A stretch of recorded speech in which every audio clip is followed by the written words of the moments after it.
Hello friends, most welcome to another tutorials. First of all, like and subscribe my YouTube channels and watch full video.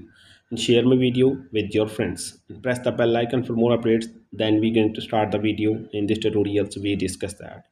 Today's new tutorial is how to create shape and picture combination logo designs in Adobe Photoshop.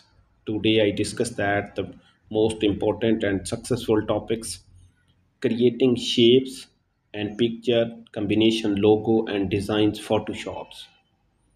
Here are step by step guide on how to create a shape and picture combinations logo and designs. I hope you like the video. Thanks for watching and subscribe my YouTube channel.